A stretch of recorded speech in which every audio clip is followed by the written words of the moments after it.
Welcome back, boys and girls, and today I want to introduce you to my first love, which is Remington model 740. Well, this is 7400, but mine was 740. In my freshman year in high school, my dad bought this rifle, well, not this rifle, but model 740 in 30-06, and it looks just like this rifle, and I used to love shooting that rifle. And because he didn't have a decent recoil pad, I used to get bruised up really bad. Shooting 30-06 for a freshman in high school kid wasn't easy, but I used to love shooting the rifle, and I even enjoyed looking at my bruises.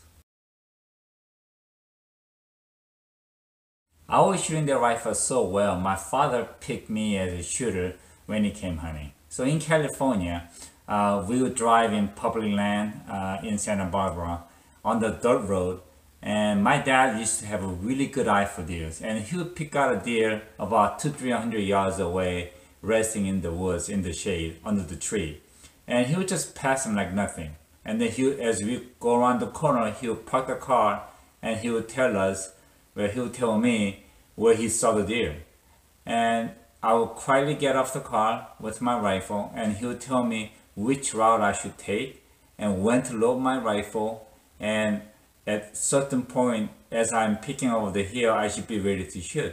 And sure enough, I would do what he told me, and as soon as I go over the hill, and many times I would actually see the deers in the transit of moving or still resting under the tree. And as soon as I pull the trigger with a big bang, my brothers would come help me to drag the deer out. Well, this would never work in Virginia. We have too many leaves on the ground, and we don't have clear woods. Everything is like jungle here, so you can't really see that far. But it really worked well for us in California. I have all my fond memories as a young hunter with this rifle, because this is all I was shooting for the first 3 years. That's before I bought my Winchester Model 94. But even after I bought my Winchester 94, the Remington 740 was the rifle that I really depended on when it came to hunting. Now, the part that I'm really disappointed with Remington is that they discontinued this model. After all these years, they discontinued it, and I have no idea why.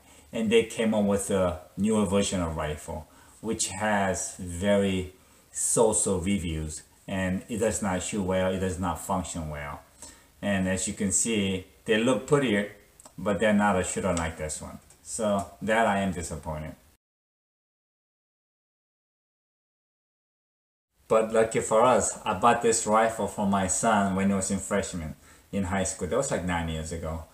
And this is model 7400. This is chambered in 308, and I put a see-through scope ring below for the iron sight, and I put a Nikon Pro Staff 3 to 9 power scope on top. And as you can see, I put a nice decent limb saver recoil pad. This really helps. Now, the reason I put the see-through scope ring for my son was that as a young hunter or new hunter, it's sometimes very difficult to find the deer in the woods on the scope. And by the time you find it, they're probably, they're usually gone. So being able to see the iron sight really helps you to find the deer really fast, and you could pick up and see the scope, and you could pull your trigger. Now, if the deer is pretty close, like within 50 yards, and if he needs a fast shooting, he would have no problem shooting the deer with the iron sight, because this is pretty decent iron sight. So this is the setup that I made for Joseph, and he loves shooting this rifle. And now let's go on with the review. This is Remington Model 7400, chambered in 308, and overall length on this is 42 inches, and the weight 7.5 pounds. And this is gas operated semi-automatic rifle, and it comes with 22-inch barrel, and it's got 1 to 10 twist, and it's got the front and the rear iron sight. Now the front sight has, I don't know if you can see this, but it's got a nice little white dot on it, so you can see it quite well. And the rear side is adjustable. The chamber here is all metal, and it's got a pretty decent blue finish on it. And it's empty, as you can see. And just double check. Now, it's got a locking lug on the bolt and it locks into the barrel extension. So when you release, now this has chamber bolt release in the magazine itself. So you have to push this forward for it to release the bolt, and then it's ready to go. Now, one thing that I do not like about this is that magazine is not easy to work because it's got the bolt release on the magazine. You cannot you cannot remove the magazine and leave the chamber open. So once the chamber is open, now this is the magazine release, the magazine will not come out.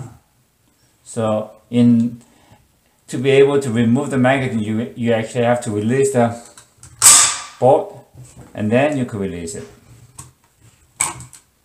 So at the shooting range, during the ceasefire, we have to remove all magazines and leave the action open. So that's where I have little difficulty. So I just have to put a empty shell here and just show that chamber is empty and it's open and remove the magazine. Now that's something that I do not like about this rifle. And the magazine release is not very smooth, but it works pretty well.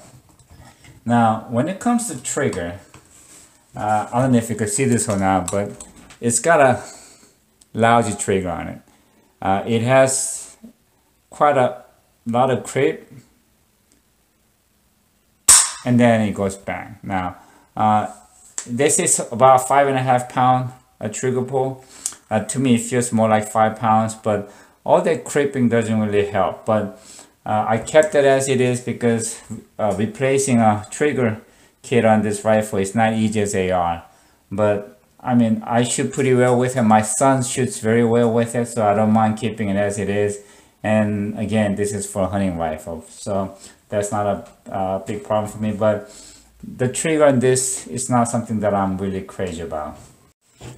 It's got a pretty nice dark walnut stock on it, and with the checkering, and they don't look they look a little dull right now because I put a 5 coats on them to protect the stock from dragging through the woods and so forth. So everything stayed very nice and clean, and we had it for 9 years, so that coating really did help.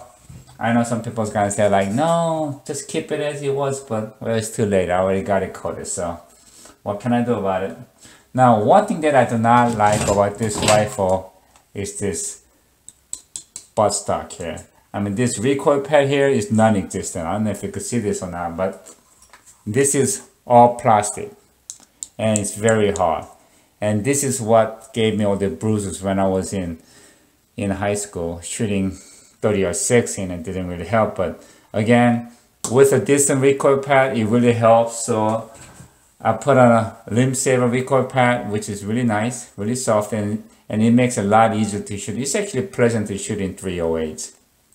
Now the reason I use removable recoil pad is that I like to practice with it, so does my son, but when we go hunting we like to remove it. So it's a lot easier to move and shoot without the recoil pad, and honestly when you're hunting you don't really feel the recoil. Now one thing stupid about this rifle is that for some reason Remington put a plastic cover on the bolt. So after about 20-30 rounds, this piece just broke off. I don't remember having any plastics on my old rifle, but for some reason they put a plastic on the bolt action. I mean, right here. So, I mean, this is no place for plastics. I mean, this thing has a lot of movements, very hard movements. So this doesn't make sense. Okay, as I mentioned before, I bought this rifle like 9 years ago, and I believe I paid a little bit over 600, maybe about 620, 630. And MSRP back then was somewhere like 750, I think. And I put a see-through scope ring on it, which I paid like less than 20 bucks at Midway USA, and also this ProStep Nikon scope, Power 3 to 9, and I think I paid like 130 or 140 at Midway USA. So this whole setup cost me about 800, and I really think this is a decent hunting rifle. Now let's hit the range and see what she can do on the papers.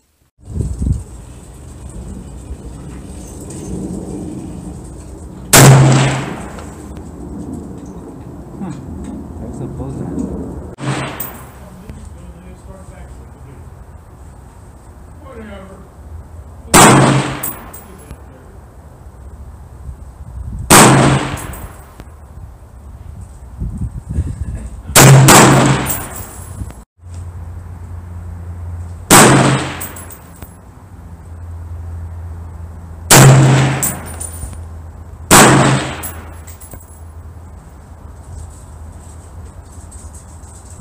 I think they're touching each other.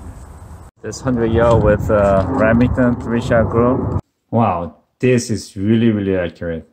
This is honestly my best shooting up to date with this rifle. Now that's half-inch group, 3-shot group. Come on, you can't beat that.